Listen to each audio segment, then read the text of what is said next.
Raman fast food का ठेला लगाता था, जिससे मुश्किल से वो घर चला रहा था। लेकिन उसकी बहन दीपा जब भी आती, रमन उसे जमा पूंजी दे देता। जबकि अदिति रमन से लड़ने लगती कि दीदी के पति तो विदेश में रहते हैं और अच्छा कमाते हैं, तुम अपने बच्चों का निवाला उन्हें दे देते हो। तो इसी बात पर घर में झगड़ा हो जाता। कुछ दिन गुजरे तो रमन को लकवे का अटैक हो गया और वो बिस्तर पर जा लगा। घर में भुखमरी आ गई तो अदिति बोली, अब तुम्हारी बहन कहाँ गई है? ये सुनकर रमन नज़रें चुराने लगा कि तभी दरवाज़ा खुला तो अदिति की आंखें फटी की फटी रह गईं, क्योंकि बाहर दीपा। दीदी फिर कब वापस आएंगी? रमन की बहन दरवाजे पर ही थी। जब उसने उनका हाथ थाम कर बड़े लाड भरे अंदाज में पूछा था तो दीपा मुस्कुरा दी। तुम भी बिल्कुल बच्चे बन जाते हो रमन, अभी जाने तो दो, फिर वापस भी आ जाऊंगी। दीपा की बात पर वो भी मुस्कुरा दिया और खामोशी से उनका हाथ पकड़ते हुए उनकी मुट्ठी में कुछ दबा दिया। क्या करते हो रमन, ऐसे मत किया करो। तुम खुशी से मिल लेते हो, मेरे लिए यही बहुत है। नहीं दीदी, आप हमारे घर आई हैं तो मैं आपको खाली हाथ तो नहीं जाने दूंगा। भाई छोटे होकर भी बड़े होते हैं। रमन भी दीपा का ही भाई था, जवाब देने में कहाँ बाज आने वाला था। दीपा मुस्कुराकर उसे आशीर्वाद देते हुए चली गई, जबकि अदिति ने सुलगती हुई नज़रों से दृश्य देखा था। उसे बिल्कुल भी अच्छा नहीं लगता था जब दीपा पूरा दिन उसके घर में आकर रुकती थी, प्यार भरी बातें करती थी, रमन के साथ बचपन के किस्से छेड़ती थी और हंसती मुस्कुराती रहती थी। घर में जैसे एक अलग ही रौनक लग जाती थी। लेकिन इस रौनक के पीछे अदिति के दिल में अजीब सा जहर भर जाता था। बहन भाई का ये प्यार उसे एक आँख नहीं भाता था। वो चुपचाप एक तरफ खड़ी सब कुछ देखती रहती, मगर उसके दिल में ईर्ष्या और गुस्से की आग भड़कती रहती।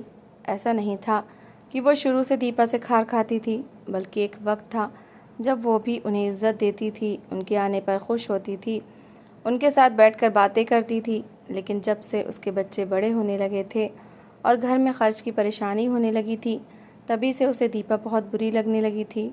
अब वो उनकी हर बात में कमी निकालती थी, हर हरकत उसे छुपती थी, क्योंकि वो जब भी आती थी रमन के पास जो भी जमा पूंजी होती थी वो उठाकर अपनी बहन को पकड़ा देता था। रमन फास्ट फूड का ठेला लगाता था, सुबह सवेरे निकल जाता था और शाम ढले थका हारा वापस आता था। पहले तो गुजर बसर आसान था, लेकिन जैसे जैसे बच्चे बड़े होते गए और बड़े होते गए, उनका अपना गुजारा करना मुश्किल हो गया। महंगाई दिन ब दिन बढ़ती जा रही थी और आमदनी वही सीमित सी थी। कभी कभार तो भूखे ही रहना पड़ता था, क्योंकि काम हमेशा अच्छा नहीं चलता था। कुछ दिन ऐसे होते थे जब ठेले पर ग्राहक ही नहीं आते थे और वो खाली हाथ घर लौटता था। बिजली और गैस के बिल, मकान का किराया, राशन पानी, सब्ज़ी, बच्चों की स्कूल की ज़रूरतों के पैसे, इन सब खर्चों ने मिलकर जैसे कमर तोड़ रखी थी। महीना शुरू तो हो जाता था, लेकिन ख़त्म होने का नाम ही नहीं लेता था, क्योंकि आखिरी 10 दिन भुखमरी की हालत में ही गुजरते थे। इन सब के बावजूद रमन की आदतें वही थी। वो अपनी बहन से मोहब्बत करने में कोई कमी नहीं करता था। उसे लगता था कि बहन को देना उसका कर्तव्य है, चाहे हालात कैसे भी हों। जबकि दीपा का पति विदेश में था और अच्छा खासा कमाता था, दीपा को उनके दिए हुए थोड़े से पैसों की ज़रूरत नहीं थी। वो अच्छे कपड़े पहनती थी, अच्छी सैंडल पहनती थी और ख़ानदान भर में सखी और दयालु मशहूर थी। लेकिन अदिति की नज़र में वो सब दिखावा था, क्योंकि उसे लगता था कि वो अपने सगे भाई के बच्चों के मुंह से निवाला छीन कर ले जाती हैं। ये बात अदिति के दिल को अंदर ही अंदर खाती रहती थी। वो जब भी अपने बच्चों को भूख से बिलखते देखती तो उसका दिल और कठोर हो जाता। उसे लगता था कि अगर रमन अपनी बहन को पैसे ना देता तो शायद आज उनके घर के हालात बेहतर होते। वो सोचती कि जितना पैसा रमन अपनी बहन को दे चुका है, अगर वो सब संभाल कर रखता तो शायद वो कोई छोटा मोटा कारोबार कर लेता, शायद वो एक दुकान ले लेता या अपने ठेले को बड़ा कर लेता। और अगर ये सब ना कर पाता तब भी शायद वो अपना घर बनाने के लिए कुछ एडवांस जमा कर लेते।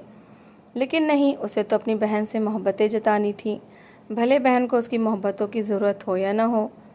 यही सोचें धीरे धीरे अदिति के दिल में जगह बनाती गई और फिर उसके व्यवहार में कठोरता आती गई।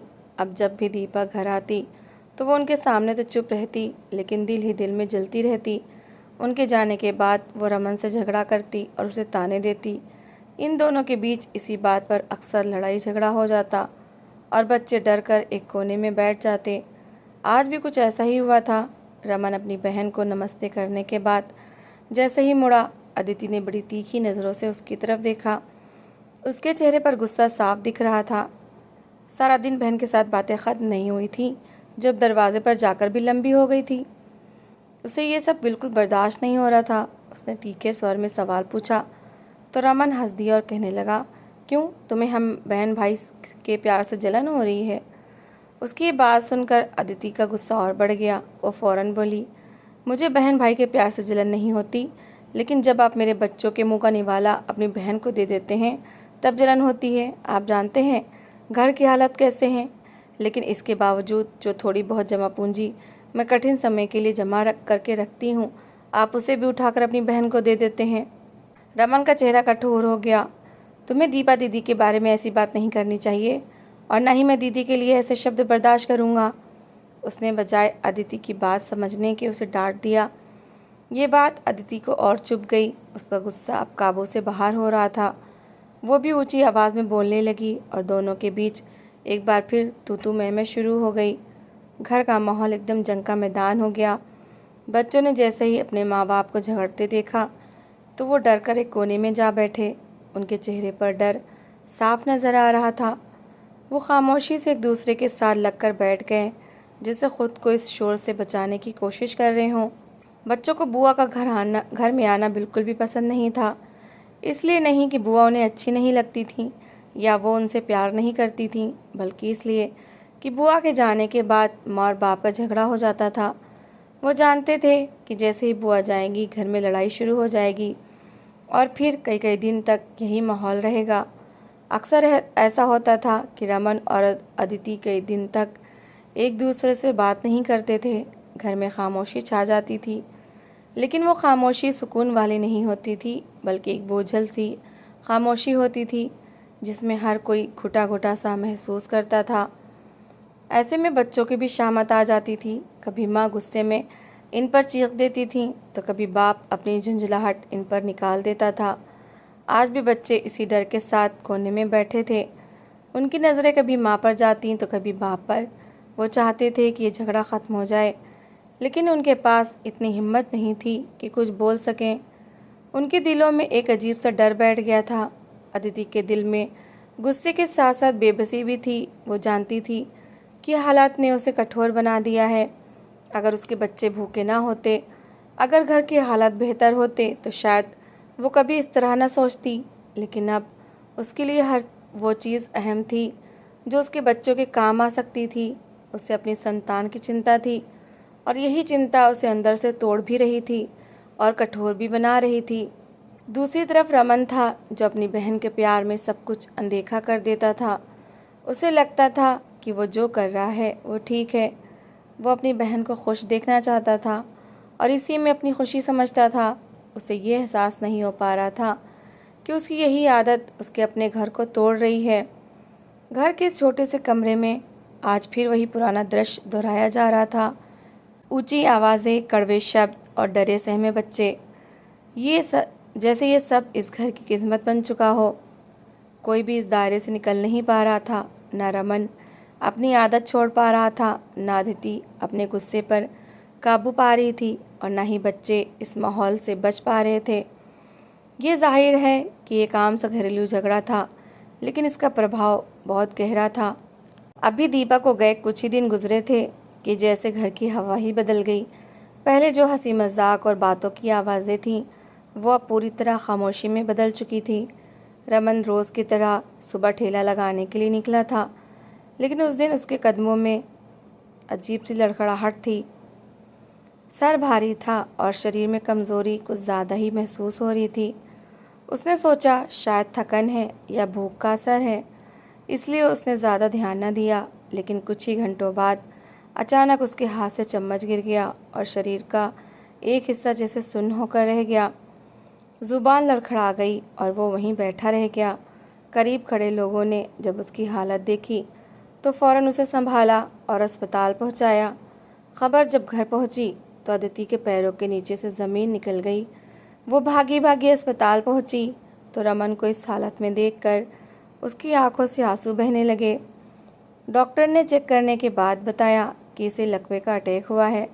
हालांकि ये भी शुरुआती प्रकार का है, लेकिन हालत को अनदेखा नहीं किया जा सकता। ये सुनकर अदिति के दिल पर जैसे पहाड़ टूट पड़ा। पहले ही घर के हालात ख़राब थे और अब ये नई मुसीबत। उसके पास इतने पैसे भी नहीं थे कि वो इलाज सही तरीके से करवा सके। उसने अपनी कुल जमा पूंजी देखी तो वो ना होने के बराबर थी। उस पल उसे अपनी वह सोने की चेन याद आई जो उसने बड़े शौक से बनवाई थी और हमेशा संभाल कर रखी थी। दिल पर पत्थर रखकर उसने वो चैन बेच दी ताकि रमन का इलाज शुरू करवा सके। अस्पताल के दिन उसके लिए बहुत कठिन थे। एक तरफ पति की बीमारी का दुख और दूसरी तरफ बच्चों की चिंता। वो दिन रात रमन के पास बैठी रहती, कभी उसके माथे पर हाथ रखती तो कभी डॉक्टर की बातें ध्यान से सुनती।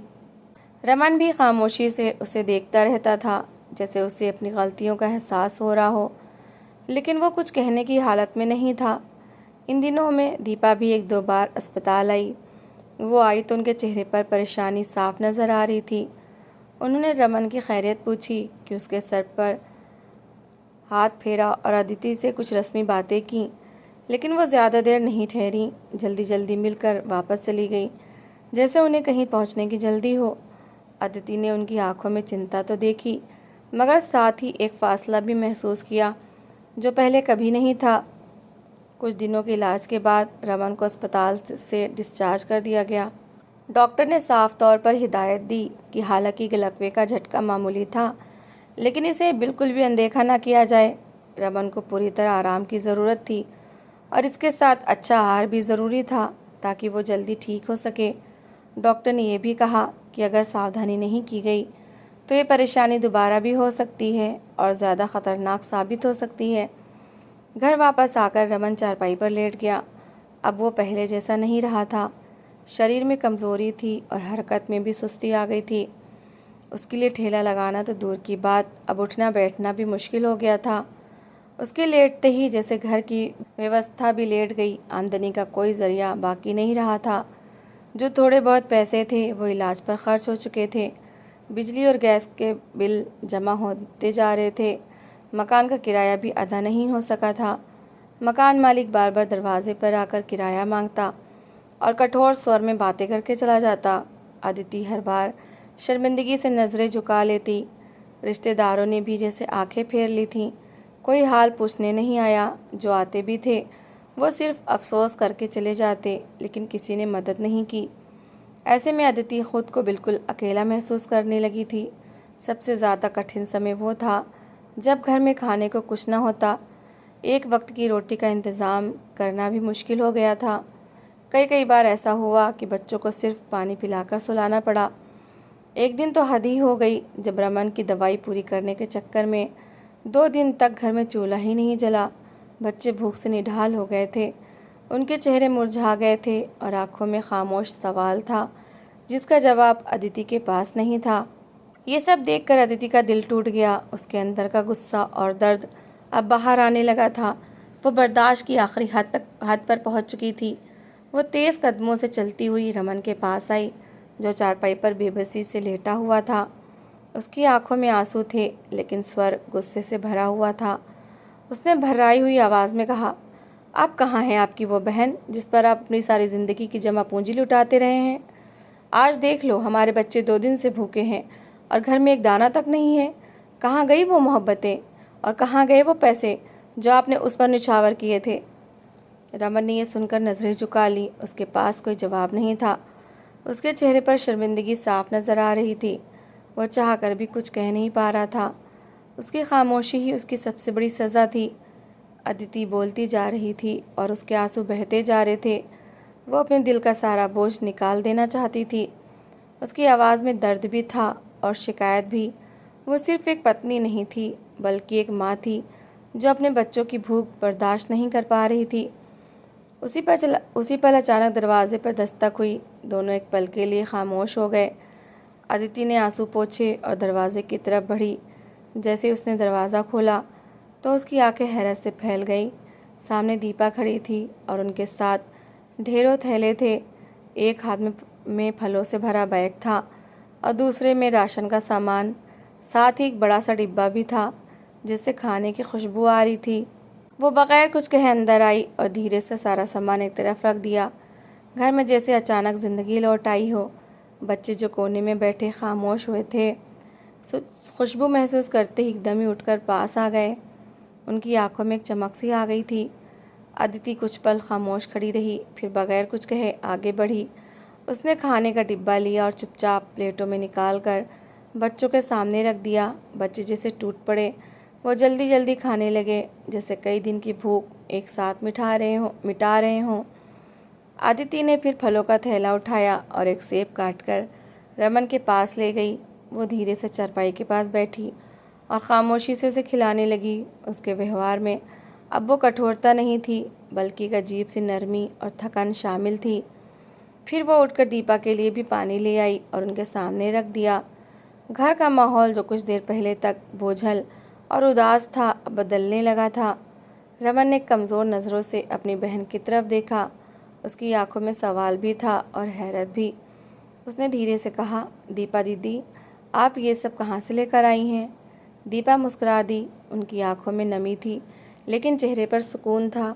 उन्होंने धीरे से कहा, परेशानी हल हो गई। तुम्हारे जैसा भाई ईश्वर हर बहन को दे जो कठिन समय में उसके साथ खड़ा रहता है। मैं तुम्हारी बहुत आभारी हूँ। तुमने मेरा भरम भी सबके सामने रखा और मेरी मदद भी करते रहे। रमन मुश्किल से इतना ही कह सका, दीपा दीदी, ये आप कैसी बातें कर रही हैं? दीपा ने गहरी सांस ली और अदिति की तरफ देखते हुए बोली, तुम्हें सच जानने का हक है। दरअसल मेरे पति के साथ विदेश में बहुत बड़ा मसला हो गया था। उन पर एक झूठा केस बना दिया गया था। वो न सिर्फ पैसे भेजने में असमर्थ हो गए थे, बल्कि हमें यहाँ से भी पैसे भेजने पड़ते थे। मेरे पास जो भी जमा पूंजी थी वो सब खत्म हो गई थी। ऐसे वक्त में रमन ही था जो मेरी मदद करता रहा। वो जो भी दे सकता था देता रहा। मैं चाहती थी कि तुम्हें सब बता दूं, लेकिन इसने मना कर दिया। कहता था बहन का मान नहीं टूटना चाहिए। अदिति की आंखों से आंसू बहने लगे। वो खामोशी से सब सुनती रही। दीपा ने बात जारी रखी, अब ईश्वर की कृपा से सब ठीक हो गया है, केस ख़त्म हो गया है और हमें हमारा अधिकार भी मिल गया है। कंपनी ने भी हमें मुआवजा दिया है। मुझे एक दो बार बाहर जाना पड़ा, इसीलिए मैं यहाँ ज़्यादा देर ना रुक सकी और इन्हीं दिनों में मेरे भाई का ये हादसा हो गया। लेकिन मैं जानती थी कि बस कुछ दिन की बात है। मैं वापस आकर अपने भाई के सारे एहसानों का बदला चुका दूंगी। ये कहकर उन्होंने अपने पर्स से कुछ पेपर्स निकाले और रमन के हाथ में दे दिए। ये मेरी तरफ से मेरे छोटे भाई के लिए उपहार है। इसे कोई एहसान न समझना और ना ही इनकार करना। रमन ने कांपते हाथों से पेपर्स देखे। उसकी आंखों में आंसू आ गए। वो कुछ बोल न सका, बस खामोशी से अपनी बहन को देखता रहा। वो इस घर के पेपर्स थे और साथ में पैसों का चेक भी था। अदिति ये सब देखकर खुद को रोक न सकी। वो एकदम उठकर दीपा के गले लग गई। उसके आंसू रुकने का नाम नहीं ले रहे थे। मुझे माफ़ कर दीजिए दीदी, मैं आपको गलत समझती रही। वो बार बार यही दोहराती रही। दीपा ने प्यार से उसके आंसू पोंछे और उसे अपने साथ लगाए रखा। अदिति, तुमने भी बहुत बलिदान दिए हैं। हालात ने तुम्हें मजबूर कर दिया था। मैं तुम्हारी जगह होती तो शायद मैं भी यही सोचती। मैंने तो पहले ही कहा था कि सच बता दें, लेकिन इसने नहीं बताया। घर में एक अजीब सी नरमी फैल गई थी, जैसे दिलों का बोझ उतर गया हो। फिर दीपा ने मुस्कुराकर बच्चों को आवाज़ दी, आओ बच्चों, आज बुआ के आने के बाद घर में कोई झगड़ा नहीं होगा। तुम्हारी बुआ बुरी नहीं है, बस हालात ख़राब हो गए थे। बच्चे एक दूसरे को देखते हुए धीरे धीरे करीब आए, फिर अचानक दौड़कर बुआ से लिपट गए। दीपा ने उन्हें अपनी बाहों में भर लिया और एकदम से प्यार से उनके सर सहलाने लगी। उस पल घर का दृश्य बिल्कुल बदल चुका था। जहाँ कुछ देर पहले भूख, गुस्सा और मायूसी थी, वहाँ अब सुकून, मोहब्बत और अपनायत थी। अदिति खामोशी से ये सब देख रही थी। उसके दिल से बड़ा बोझ उतर चुका था। रमन ने अपनी बहन और बच्चों को एक साथ देखा तो उसकी आंखों में खुशी के आंसू आ गए। उसे महसूस हुआ कि शायद अब सब कुछ ठीक हो जाएगा। इस छोटे से घर में आज कितने समय बाद बुआ के आने से सुकून ने जगह बनाई थी और ऐसा लग रहा था जैसे ये सुकून अब कहीं जाने वाला नहीं था। तो दोस्तों, इस कहानी को लेकर आपकी क्या राय है, कमेंट बॉक्स में ज़रूर बताएं। और अगर आपको हमारी आज की कहानी अच्छी लगी हो तो प्लीज़ इसे लाइक ज़रूर करें। अगर आपने अभी तक हमारे चैनल को सब्सक्राइब नहीं किया तो ज़रूर कर लीजिए। तो मिलते हैं ऐसी ही एक और मोटिवेशनल कहानी के साथ। Thanks for watching.